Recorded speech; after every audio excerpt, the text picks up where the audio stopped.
It's not easy to write, says the narrator of the Brazilian Clarice Lispector's The Hour of the Star. It's as hard as breaking rocks. And indeed, the story that he tells us takes its time to emerge. In part, this is because he wants to write in an ever simpler way. And yet simplicity comes only with enormous effort. It is a tussle, both with language and with the body, for I write with the body. He seeks, contrary to his normal habits, to write a story with a beginning, middle, and grand finale, followed by silence and falling rain. But how do you even get to the beginning? How do you start at the beginning if things happen before they happen? So he begins at the very outset of the world, with a cosmic affirmation. All the world began with a yes. One molecule said yes to another molecule, and life was born. But how then to get from here to the story he wants to tell? Everything has already happened, and yet nothing much has happened at all. What, if anything, will happen next? The narrator provides some clues early on as to what he wants to write about. He will tell the story of a northeastern girl from one of Brazil's poorest states, Alagoas, now living in Rio de Janeiro, one of thousands of such girls scattered through the tenement slums. She's a typist, and so also a writer of a sort. But beyond that, the narrator knows only the tiniest details about her. Oh, I'm so afraid to start, and don't even know the girl's name, he complains. And the problem is not only beginnings, but also endings. I wonder if I should jump ahead and sketch out an ending right away, the narrator muses, only to confess that it so happens that I myself have no idea how this thing will turn out. At the same time, what I'm about to write is already somehow written in me. He holds a destiny in his hands, should the girl marry or not, for instance. But he does not feel powerful enough to invent freely. I follow a hidden, fatal line. Yet emerge the story does, despite the narrator's misgivings. I see I'm almost into the story. The girl is 19 years old. She has a very slight and constant toothache. She works at an office. She has a co-worker, Gloria, and a boss, Mr. Raimundo Silveira. She came to Rio with her aunt, now dead. She lives in a tenement room with 4 other young women. She listens to the radio and reads old newspapers. She eats very little, and never in a restaurant. She meets a boy, the first thing she could call a boyfriend in her life. And then, at last, almost halfway through this short novel, she finally has a name. Macabea. By this point, the tale, the story of the story, in all its simplicity, can perhaps be told.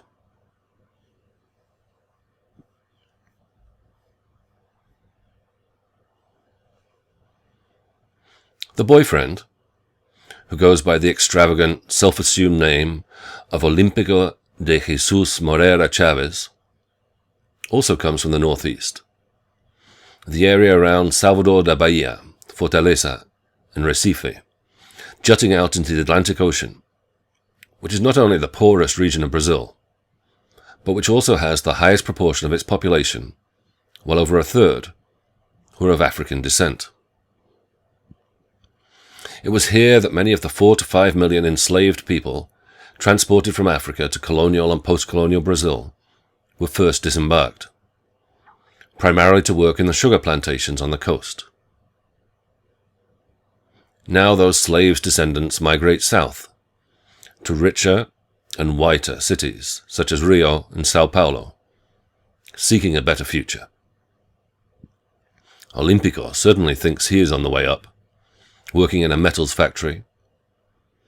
But just as he has augmented his name in line with his aspirations, he didn't call himself a worker, but a metallurgist. He wants figuratively, as well as literally, to make a name for himself. One day I'll be very rich, he brashly informs Macabea. I'm very intelligent. I'll end up a congressman. He quickly becomes annoyed with the girl, who by contrast seems not to aspire to anything, and is all too easily pleased, even with the very little that she has. Olímpico thinks that her co-worker Gloria might be a better match for him. He immediately realized that she had class. Moreover, Gloria is white, if with the strength of mixed race, has bleached blonde hair, and was born and bred in Rio, making her belong to the longed-for clan of the South. What is more, though ugly, Gloria was well-fed, and that made her quality goods. Olímpico promptly dumps Macabea and hooks up with the co-worker.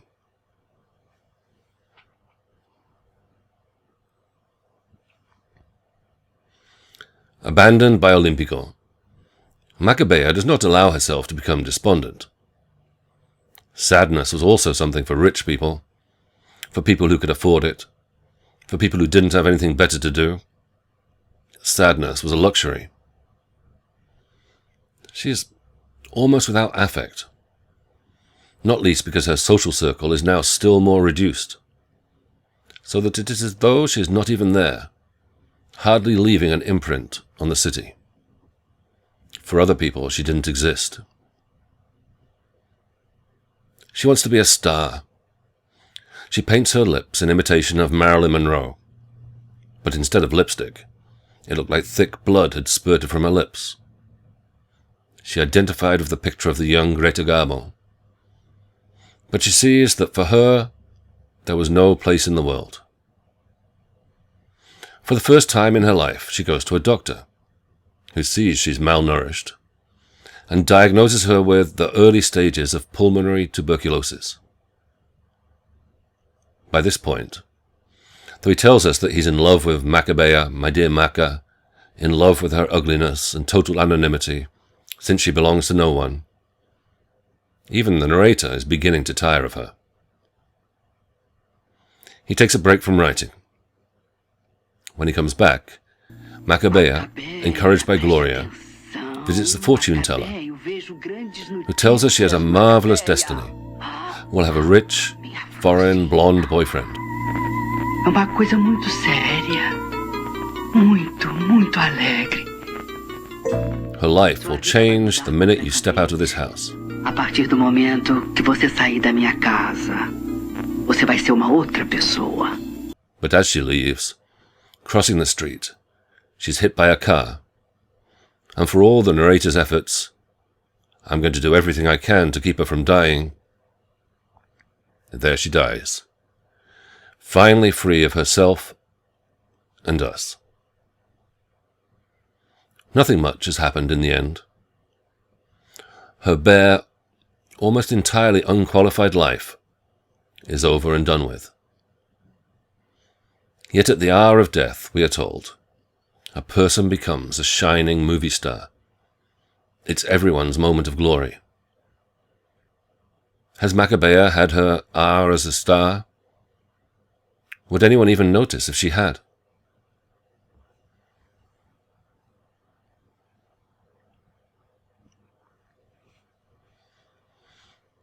Lispector's novel is about doing justice to such a life so marginal and mundane that there is hardly any story to tell, but which may still somehow have its moment of glory. It is therefore about an ethics of writing, about how writing can be true to life, to a life, without necessarily laying claim to the truth of that life. It is about the hesitations, affirmations, and disruptive explosions that mark any text as it tries to describe and negotiate the world. And it is also about how we in that world construct our own narratives or sense of ourselves, our own selves, from the material available to us, from what is at hand, from what we consume more than from what we produce. Yet such consumption can also be our downfall, our self-erasure as much as our self-making.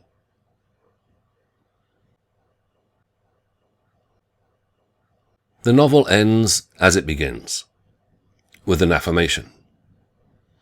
A simple yes is its final word, which may be the narrator's response to his realization that death waits for him, too, or to the rather more banal observation that, for now, it's strawberry season. But alongside and undercutting these affirmations are many questions and anxieties. This is, as we've seen, a narrator who often does not seem all that sure of himself. And before the book proper begins, there is a dedication by the author that declares that what trips up my life is writing, following which is a series of over a dozen alternative titles for the book itself. The Hour of the Star, but also She Doesn't Know How to Scream, Account of the Preceding Facts, and Whistling in the Dark Wind, for instance. It is as though it were up to the reader to be the final judge as to what the book should really be called, or as to whether the narrator or author has made the right decisions. As French feminist theorist and critic Hélène Cixous comments, each title could function as a key to the text.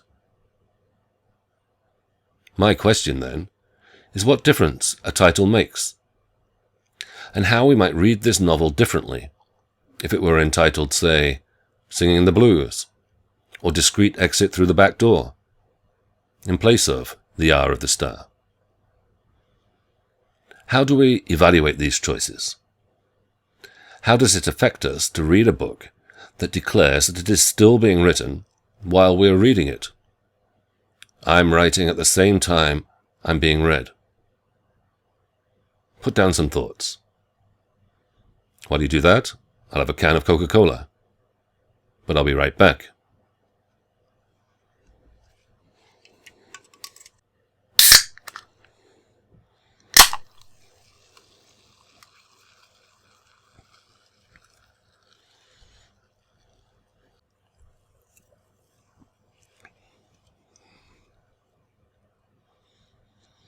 Some of the titles come from phrases, the right to scream, as for the future, found in the text itself. Others point to possible interpretations, and even value judgments, a sense of loss, cheap tearjerker.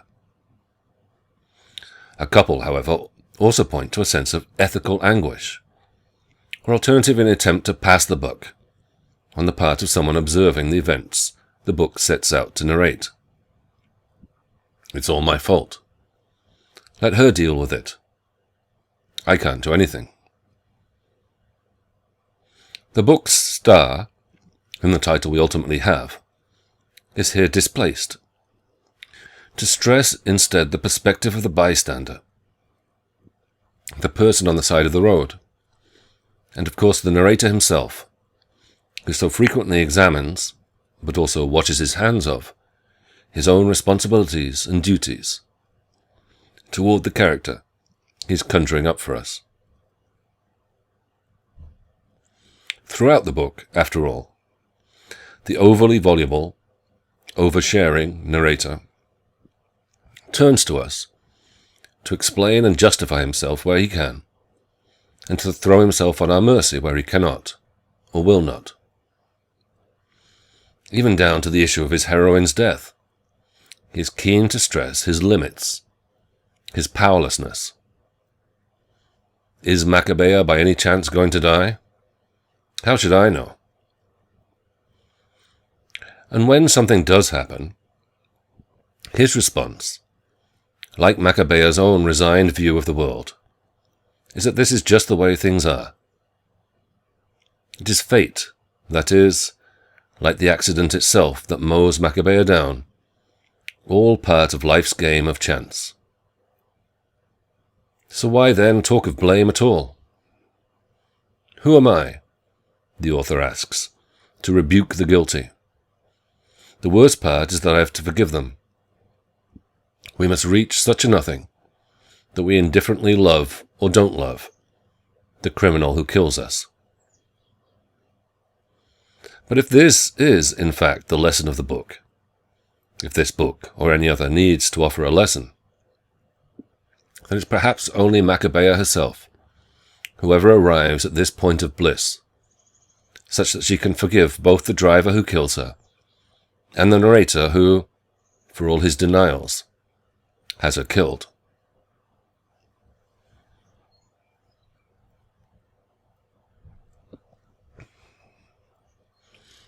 Hélène Cixous, who perhaps more than anyone else helped to establish Lispector's reputation outside of Brazil, not least by promoting her as an example of écriture féminine, or specifically women's writing, observes that in the end, The Hour of the Star is a novel less about narrative, events and their consequences, than about a state of being. One, moreover, that is so common, especially in a country such as Brazil, that it goes almost without comment much of the time. This is a book about poverty, about non-having, about having nothing. More, it is a book about how to approach such poverty. In the words of critic Cynthia Torres, it is an unsettling yet beautiful reflection on the challenges of writing on poverty and the impoverished other. Torres adds that, for Lispector, the challenge, as well as source of frustration, seems to be in composing an accurate and ethical portrayal of a subject and sphere unknown to most individuals, and to which she cannot fully relate. Hence the hesitation and doubt on the part of the narrator, the way in which he struggles with responsibility and blame, and with the assumption he makes about a state, a way of being, that he can never fully comprehend, that slips out of his hands. Hence also the role of the narrator himself, as both a stand-in for and distancing from Lispector, a way of acknowledging that author and narrator are simply roles that we play, but which we can still learn to play better.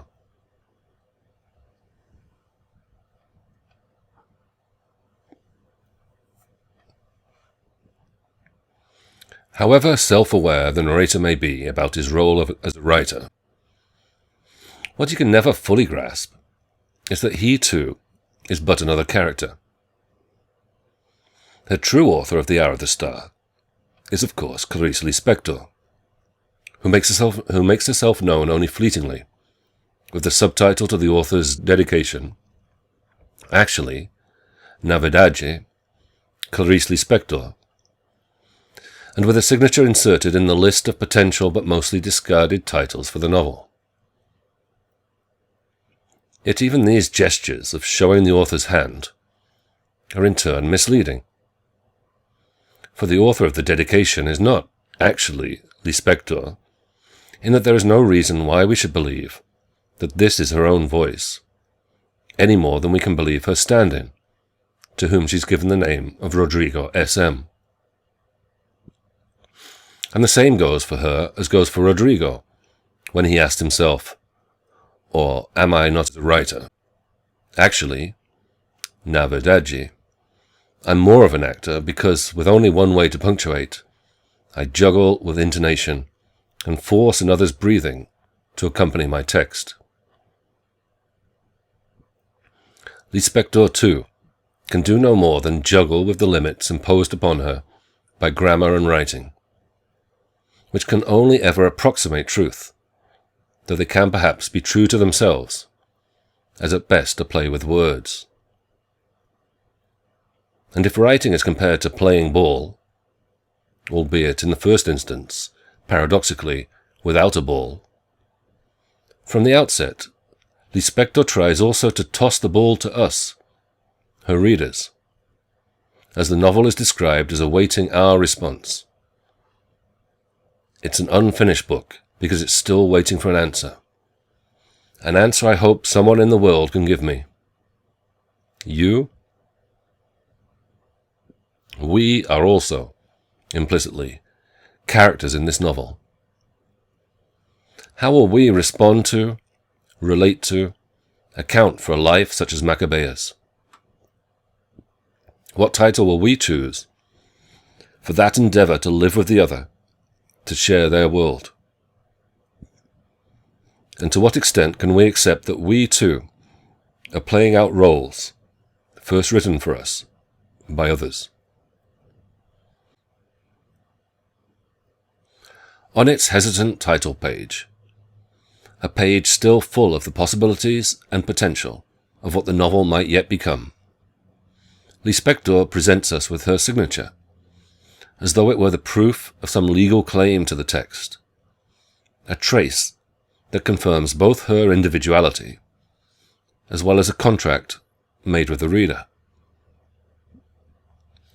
And yet this signature is but a mass-produced image, identical on every copy of the book sold.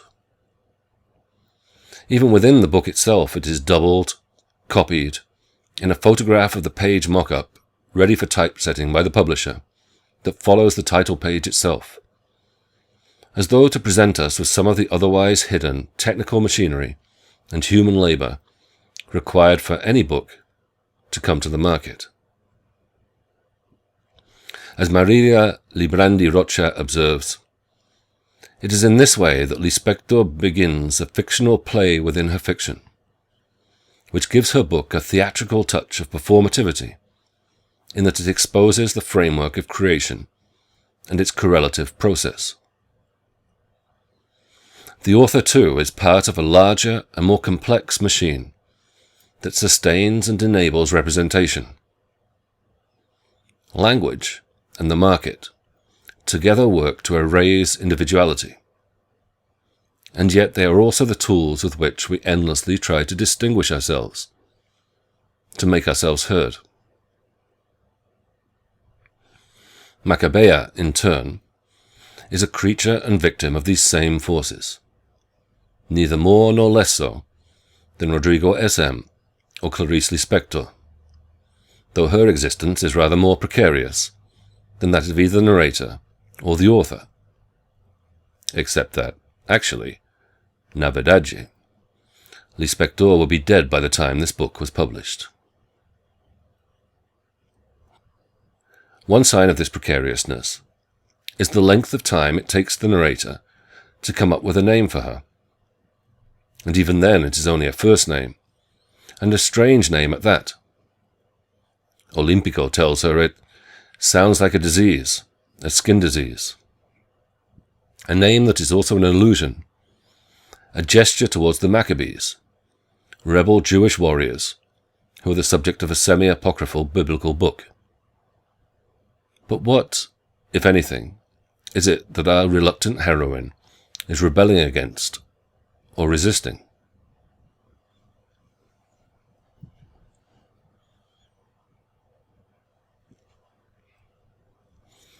Maccabea seems so much of the time to be so passive. She is described as obediently playing the role of being. But she does have her tastes and preferences, her pleasures. Even for someone who consumes so little, she is a creature of the market, almost literally so, in that her diet apparently consists entirely of hot dogs and Coca-Cola. She listens to the radio, where she picks up snippets of information about something called culture. For instance, that a man wrote a book called Alice in Wonderland, alongside the correct time and ads Indeed, she is fascinated as much by the adverts as by the shows they punctuate. She liked to read by candlelight the ads she cut out of old newspapers lying around the office. Because she collected ads, she pasted them into an album. Moreover, she watches films. She loved horror films and musicals, we're told. And her dreams come directly from mass culture, to be a film star like Marilyn Monroe. Critic Thomas Valdemer argues that Macabea's cultural consumption consists almost entirely of commercial propaganda. Her inner life is a series of commercials that offer her everything she cannot have, and that are the promise of everything she cannot be. The fortune teller only plays into such plots drawn from melodrama and the movies, when she predicts that a handsome foreigner will pick her up and whisk her off to a fairy tale future, in which her self-fulfillment will be defined by what she wears. My poor little orphan, you'll wear satin and velvet, and even get a fur coat. When Macabea pragmatically points out that you don't need a fur coat in the heat of Rio, the fortune teller responds that you'll have it just to dress up. At last she'll be able to play a new part, a new role, involving something more than simply being, even if the script is written elsewhere.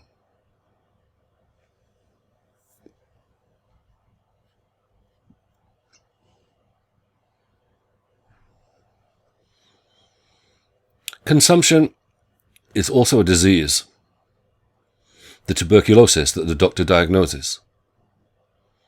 And though it is not the TB that kills her, it is a Mercedes-Benz, a name-brand imported luxury car whose driver does not bother to stop to see the damage he's caused. As Valdemer puts it, it is as if Macabea has wandered into a commercial where she does not belong. Her mere presence is indigestible because it interrupts the illusion of consumerist perfection. Alternatively, is this another instance of the many explosions that punctuate the text? The wordless detonations, explosion, that seem to indicate some hidden violence that these media narratives cannot fully occlude. No wonder it's hard to write, when the force of such interruptions threatens to blow holes in the fragile web of language. Struck down, her face gently turned towards the gutter, Macabea hovers between life and death. Lispector, or Rodrigo SM, suggests it's only in this moment that Macabea is born for the embrace of death, and that it is only lying there that she realizes her destiny to be a woman. But this is a strange kind of becoming, neither subject nor object. For in truth, in most of her short life, she's never been either. The last words we hear her say, clearly and distinctly, is the phrase, "as for the future," a phrase that is also one of the book's potential titles. This is a future that seems closed off to her, as much as it had ever been, except that she's been immortalized, however reluctantly, by the author and narrator, whose frame of reference she forever escapes, finally free of herself and us.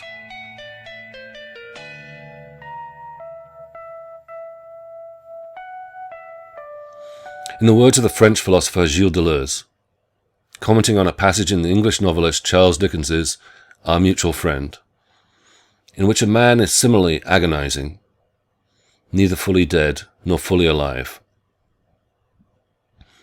Between his life and his death, there is a moment that is only that of a life, playing with death.